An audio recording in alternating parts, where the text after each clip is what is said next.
In 1982, the Minnesota Vikings ascended once more to the level of contender. Their solidarity was a tribute to a truly remarkable head coach. Despite an interrupted season, Bud Grant remained unruffled, and the Vikings battled their way into the second round of the NFC playoffs. In Washington, they trailed early, yet they never quit. But Ted Brown's touchdown was to be the last hurrah of the season. Oh, baby! Oh! On enemy soil, the Vikings fell to the eventual Super Bowl champions. Behind a rampaging runner named Riggins, the Redskins rolled to a 21-7 victory.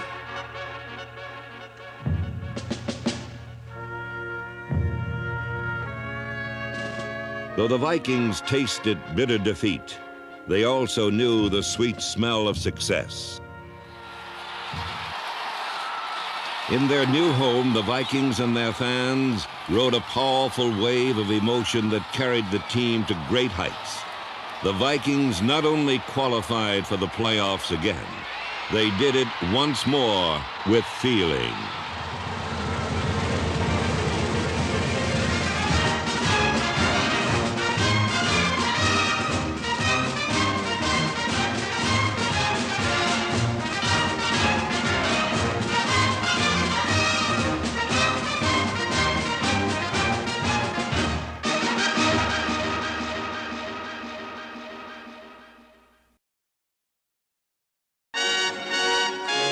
Throughout 1982, the Hubert H. Humphrey Metrodome offered a horn of plenty for fans of Purple Power.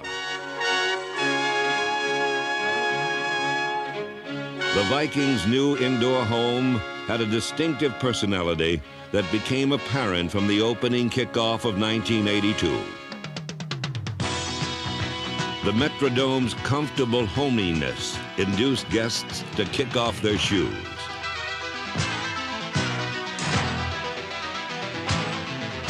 After the Vikings beat the socks off Tampa Bay in the season opener, 4 other Metrodome visitors found themselves on a collision course with defeat.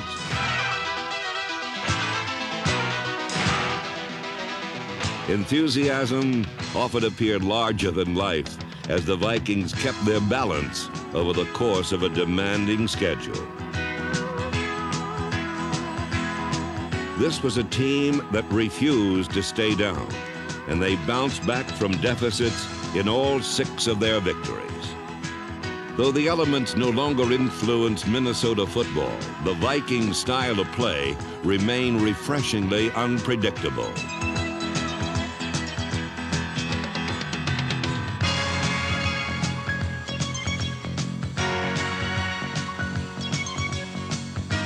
By posting a 5-1 record in the Metrodome, the Vikings proved that they were right at home in a new chapter of team history. Another sign of change was a revitalized defensive line. Randy Holloway, Mark Mullaney, and number 79, Doug Martin, worked in harmony to sound doom for quarterbacks.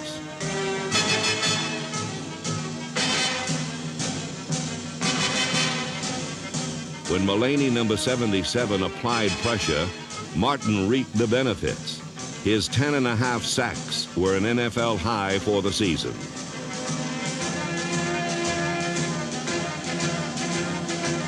Number 75, Holloway, employed a variety of tactics to shoot down aerial attacks.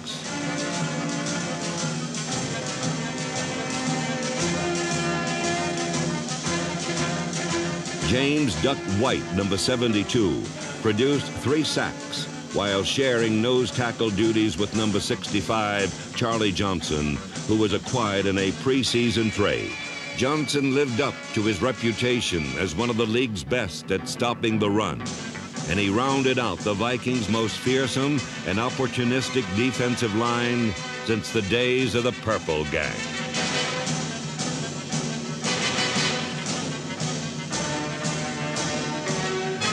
These big defenders brought about big changes in the Vikings' fortunes. But the team also proved that giant strides aren't always made by giants.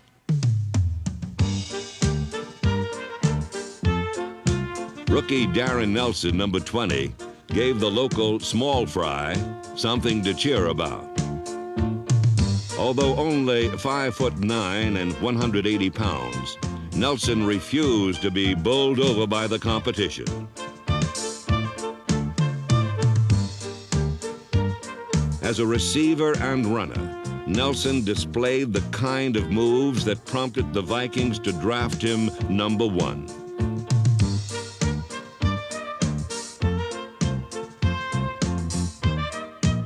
Pint-sized pass catcher Leo Lewis was also a rugged competitor. The 5'8" Lewis, number 87, scored 3 touchdowns on only 8 receptions.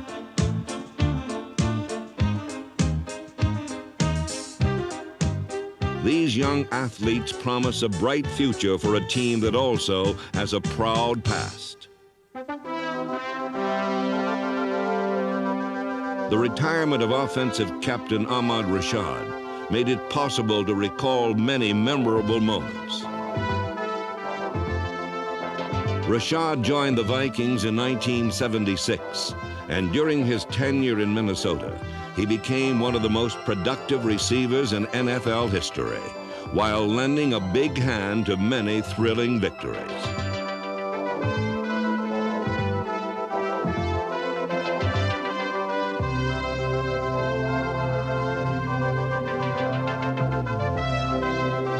Ahmad Rashad leaves a lasting impression on a sport that in turn has had a meaningful effect on his life. The positive things in football and professional football over the 10 years that I've learned is I've learned what it takes to be successful, what kind of hard work, what kind of dedication it takes to be a winner. I can take these things that I have learned from professional football, incorporate them into my life, and I think I'm going to be a winner. And I feel very good about that. In thinking back of those years that I spent playing football, I can't think of any better way I could have spent my 20s. I mean, during my 20s, I had a ball.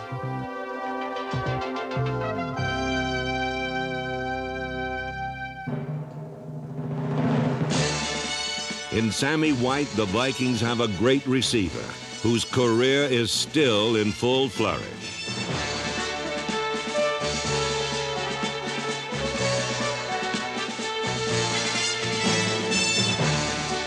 '82 again brought a crash course in the school of hard knocks for the fearless White, number 85.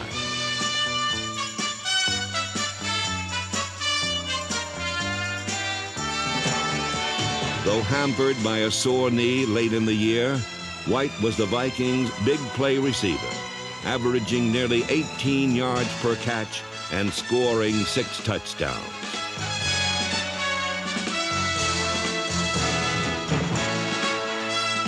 Sammy White rarely gets the accolades he deserves, but his teammates know that he is one of pro football's most dependable and talented wide receivers.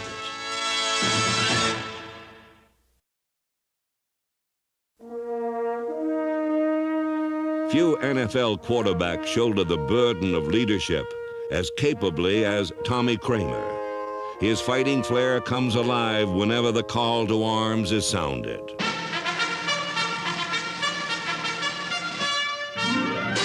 Kramer enters every battle with an impressive arsenal of weapons, intelligence, courage, and an accurate arm. Add mobility, and you have a versatile performer who threw 17 touchdown passes and ran for 3 scores during the year.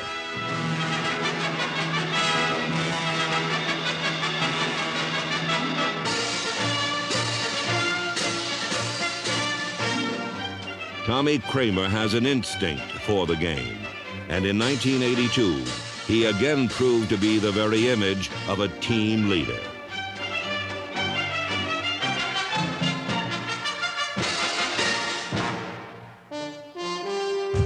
Matt Blair, number 59, provided defensive leadership. One of the most respected linebackers in the game, Blair was named to the Pro Bowl for the 6th consecutive time.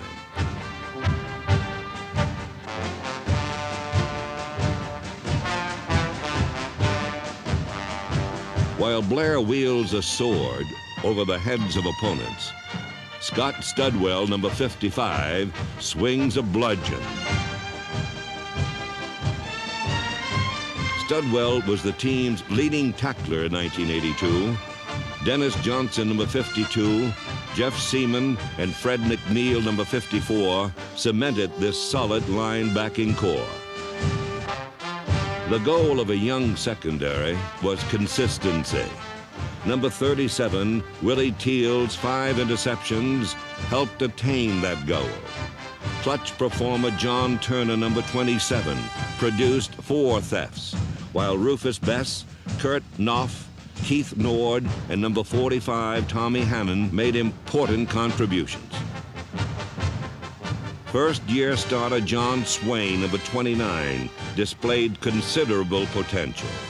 The effervescent Swain was always willing to share his enthusiasm with anyone who crossed his path.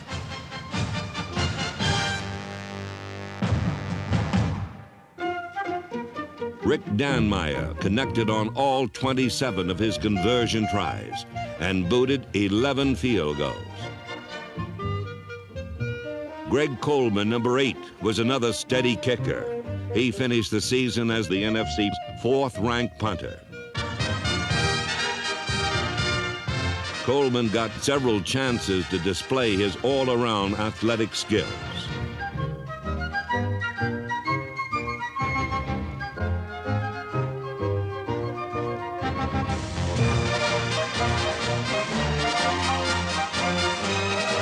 Coleman not only demonstrated that he can run with the football, he also showed potential as a defensive back.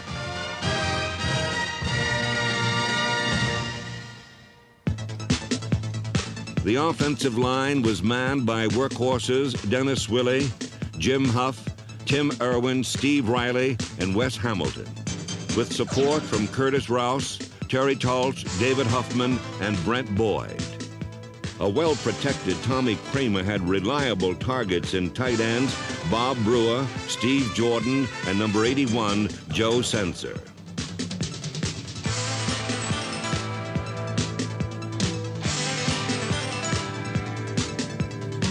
Ted Brown was a workhorse who went through his paces like a true thoroughbred. Number 23, Brown was at his best in postseason play. And down the stretch run toward the playoffs, he was especially tough to corral.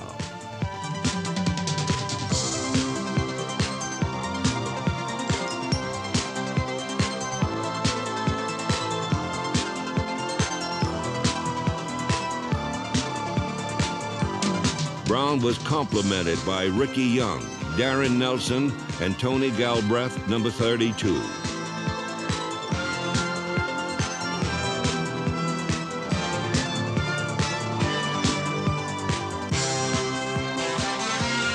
When Rashad and White were out of the lineup, there was no letdown when the Vikings turned to backup wide receivers Sam McCullum, number 84, and Terry LeCount, number 80.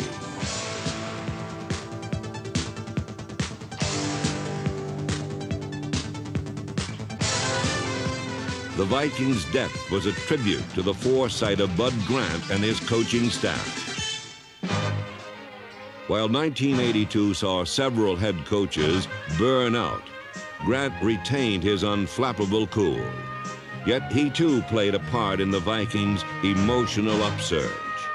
I don't think Bud is an unemotional coach. He just doesn't like to ride the emotional tide. You know, the last few weeks he's been very emotional, and he's been smiling in the locker room, smiling on the sideline, and happy that we're winning. And I think that's very emotional. When you think about the cold weather and being in Minnesota, I think he fits that image, the big, tough coach with the gray hair that doesn't smile. I mean, that fits Bud Grant. So therefore, people like to think that he never smiles. On Sunday, he tells the story that once he puts the hat on, the smile goes. But I've seen him smile on Sunday. One key to Grant's lasting success is his keen awareness that in football, as in life, nothing remains the same. The players have changed, the rules changed, our society has changed. I think you've got to be able to roll or move or change with it. Though Grant's approach to the game is casual, there are certain things which he insists upon. Black shoes, for example. But even here, there's room for individual expression. America's shoes. These are America's shoes. Not America's team, but America's shoes.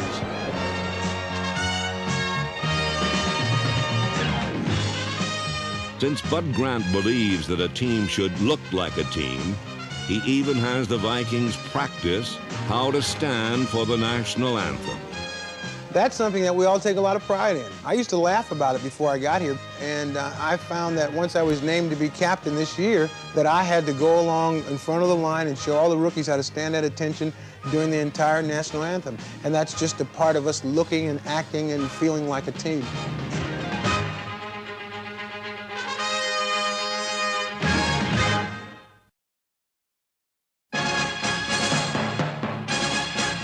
The Dallas Cowboys were the opponents in the first of two unforgettable games that defined the character of the 1982 Vikings. At first, the Dallas defense dominated this Monday night contest. The Cowboys took a 10-0 lead, but Ted Brown helped blaze a comeback trail. His second period touchdown evened matters at 10 apiece. And throughout the game, he turned the Cowboys head over heels in frustration.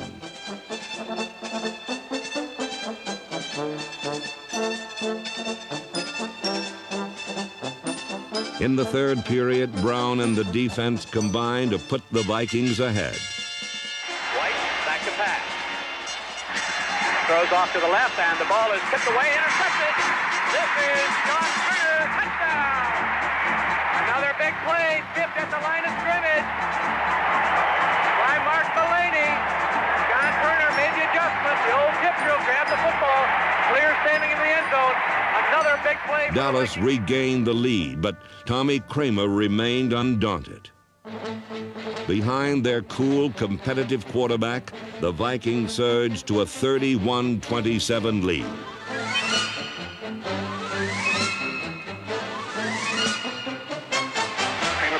Rolling to his left, waiting, throwing off to the right, and it is caught at the 8.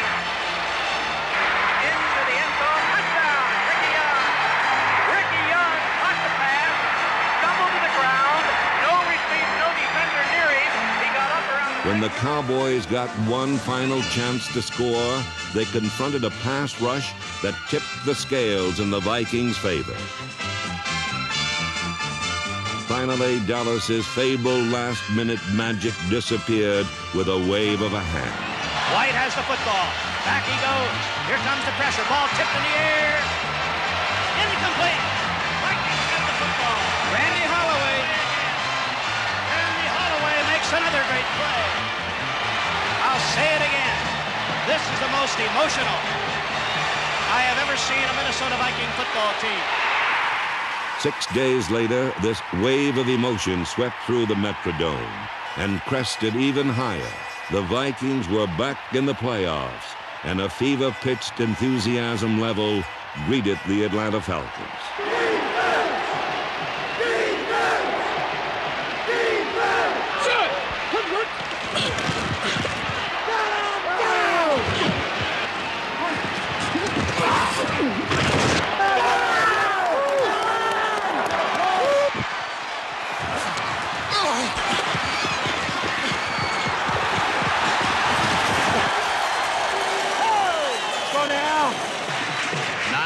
To play first half, 7-3 Atlanta. Kramer back to pass, pumps once, throws over the middle, wide open, 10-yard line, 5, Sammy White, touchdown! White's touchdown led to a 13-7 halftime lead, but the third period began on an ominous note.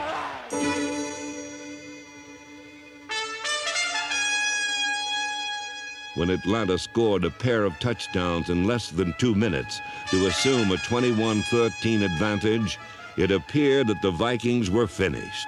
In fact, they were just getting started. Kramer engineered successive scoring drives. The first capped by a Dan Meyer field goal. The second, early in the fourth period, regained the lead. Every down, every play, a big one now. Kramer back to pass, fakes handing off. He's a deep drop back. He throws to the end zone. Touchdown! Sam McCullough over the middle. Touchdown! The Vikings lead.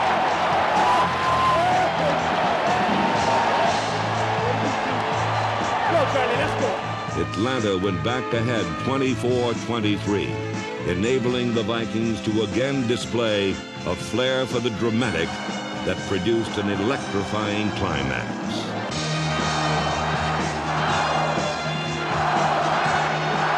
The Vikings come up to the line, 3rd and goal at the Atlanta 5, 1 minute and 48 seconds remaining. No wide receivers, about an 8-man defensive line. Young in motion left. Hand off to the left, Teddy Brown going to the corner. Touchdown! When it was over, the Vikings had earned a 30-24 victory that proved they were skilled and competitive. But this team was blessed with something extra, something no game plan can stop, something called emotion. The fans felt it, even enhanced it with their own fervor. In 1982, a spark was touched off in Minnesota. From that spark flowed a current of emotion that helped light up a positive new era. And there is every reason to believe that next year it will continue once more with feeling.